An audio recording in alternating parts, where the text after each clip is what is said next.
Hi. The reason why I've chosen to do infrared saunas is because it's a good stressor on the body. And for many years, so I was diagnosed with multiple sclerosis in 2014, but I've actually had it since I was 28, after my first daughter was born. I just didn't get diagnosed until after my last daughter was born. And when we realised that there wasn't really any further support once you've got a diagnosis that's life limiting and chronic, there's not really that much that the medical profession can do for you other than try to keep it at bay. So I was very fortunate that I could go down the non-drug route at that time, or thought I could. So I was willing to give anything a go. I read a lot of books about people that had got or had done better with alternative medicine, and infrared sauna was one of those things. So I originally got a pop-up sauna which was up to my neck, and I used to sit in the living room, and then we used to hide it behind the sofa for many years, and it was just a pop-up infrared sauna. And then once that broke, we decided that actually we'll get a real one that you've seen on the video now.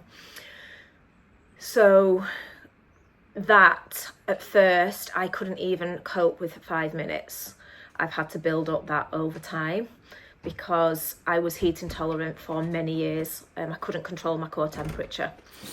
Anyway, now I do saunas probably 3 times a week. The ice bath came in only a couple of years ago. During lockdowns, I'd started doing the cold showers because of the benefits of that. Again, it's the stressor on the body. So it's a healthy stressor that then supports the body, and it builds up stress resilience. And because stress management is really keen, really good for people that have got autoimmune conditions, it was worth a go. So started with just 30 seconds with my arm in, and eventually could build up to being able to get my whole body under the shower. And then we got a Brass Monkey ice bath, which has been transformational for not just myself, but for my husband too. So yeah, he does 3 minutes. I'm only managing 2, sometimes 3. I have managed 6 in a plunge, but for now I'm all right with the 2 minutes. So getting in that in the winter is much more difficult, and it also makes you feel great once you've done it. Again, build up slowly.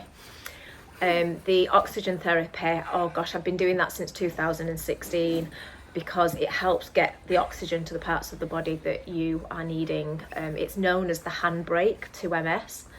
So it's really good to have. I only went once a week for many years because of the children. I could only get away once a week, and now I go twice, and I go to a depth of 33 feet most of the time, and it's just pure oxygen into your system. It also works doubly for me because I actually get to sit down and rest during that time, and I either read a book, I write, or I watch the iPad if I'm really tired, or I might have a little sleep.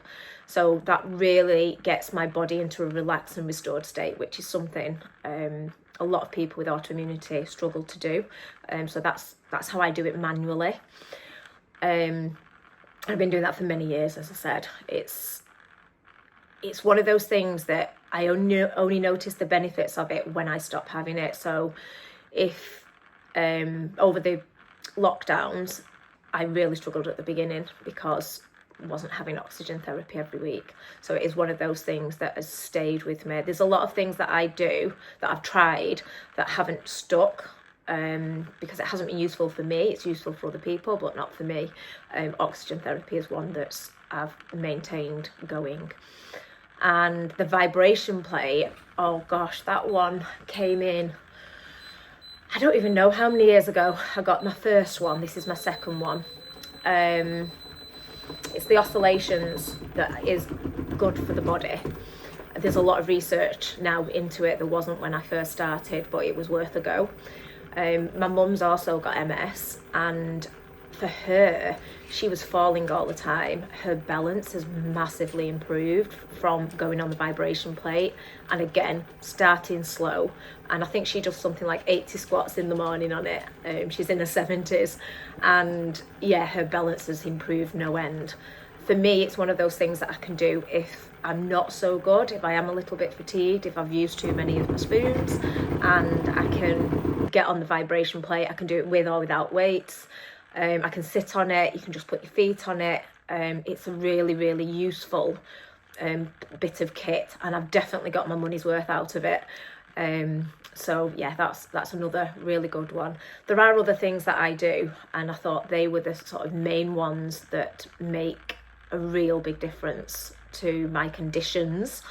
When I started doing these lifestyle interventions, one of the things that I noticed was that the endometriosis that I was still getting some pains with, that all changed as well.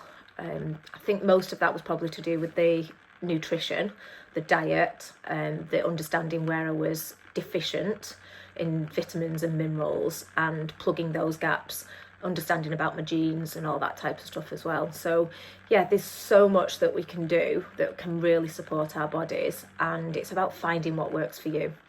I think the biggest thing that has made a difference for me has been sleep. Like, I was a night owl, but my body I wasn't listening to my body. You know, it'd been speaking to me since the age of 17 when I got psoriasis from head to toe, and you know, it took me till the age of 28 before it stopped me in my tracks. They thought I'd had a stroke when I was paralysed down one side and couldn't speak, that then eventually got diagnosed with MS, before I actually listened to my body and did something about it. And yeah, I've got, once I got my head around it, once I changed my mindset and dealt with some other stuff, I have got better and better over time, which is unusual for the conditions that I have.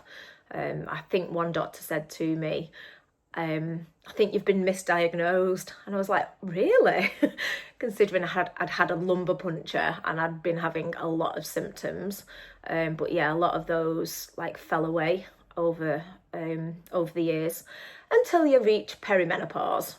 So now I'm in the middle of adjusting again so that I can manage the perimenopausal journey, because that has flared up a few of my symptoms. And again, it's just different tweaks at different stages of your life that can make a difference.